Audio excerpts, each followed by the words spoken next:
Hello, my name is Josh Atkinson, and you have once again stumbled upon my portrait painting YouTube channel. Before I get started, I'm going to ask everybody to hit the like and subscribe button so that YouTube tells its algorithm all about me and you and our secrets. So today's video is going to be about how I made this painting.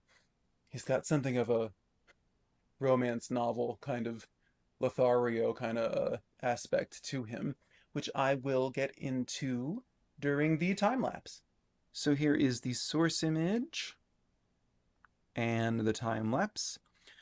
So as you can see, I have gone for the wipeout method with this one and laid in some burnt umber, I think, and I'm trying to wipe out the lighter areas because I feel like it gives me more control over keeping the proportions in front of mind than it would if I was freehanding it.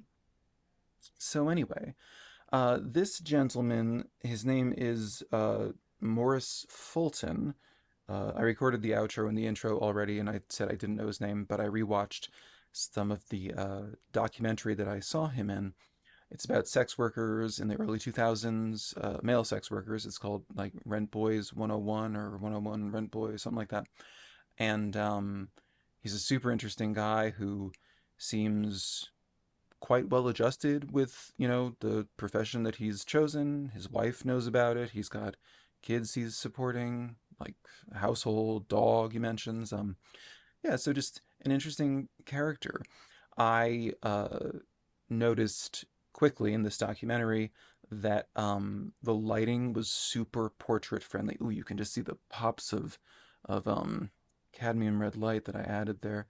Man, cadmium red light, I just found it this past year, I think, and it's such a game changer. It just like I don't know why they call it cadmium red light because cadmium red lightened is pink. Cadmium red light, like the pigment in the tube of oil paint, it is warm, but it's so completely credible as a color that can be woven into all skin colors, any human flesh. It just adds a very believable hot kind of quality.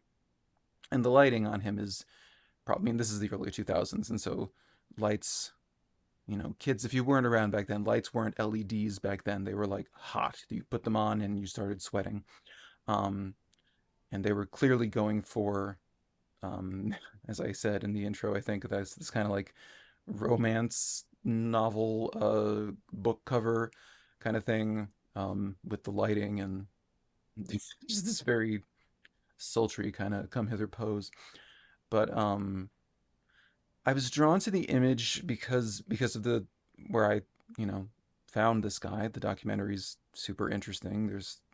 It's a world far from my own, but I find it interesting, and I especially find people who are doing it quite voluntarily. I think that's very interesting as well. I don't think we need to always look at sex workers as victims or powerless. I think sometimes people go into any line of work that you can think of because something compels them to, and it might not be a bad thing. So anyway, off my soapbox. Yeah, he's just interesting, and the lighting was perfect. Um, so yeah, I added some good violets into his skin. There's definitely plenty of burnt sienna in his skin. Um, yeah, I'm gonna. It's been a minute since I painted this. Um, but probably some permanent rose, maybe some dioxazine purple as well.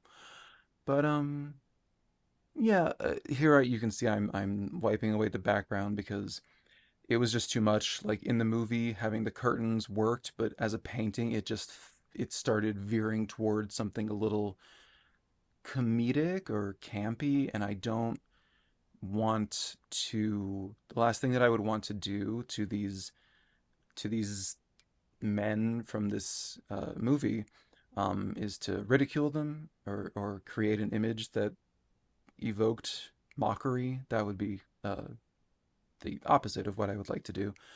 I think there's a lot of dignity in these guys, and also, just this was 20 plus years ago, and it's This man did not identify as gay, but there are a lot of gay guys in this documentary. And, if you were a sex worker 20 years ago and you were a gay man, there's a likelihood that maybe you're not around anymore. So I'm always very drawn to stories about HIV, AIDS, and especially from back when it was so just out of control, and it was so I don't know. There was just nowhere for a lot of people to turn to. So that's ultimately why I'm interested in commemorating these men.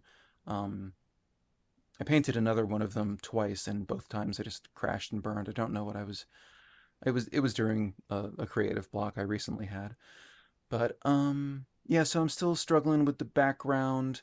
Um, just trying to figure out what's going to keep this pose and this lighting from going into a kind of silly dimension.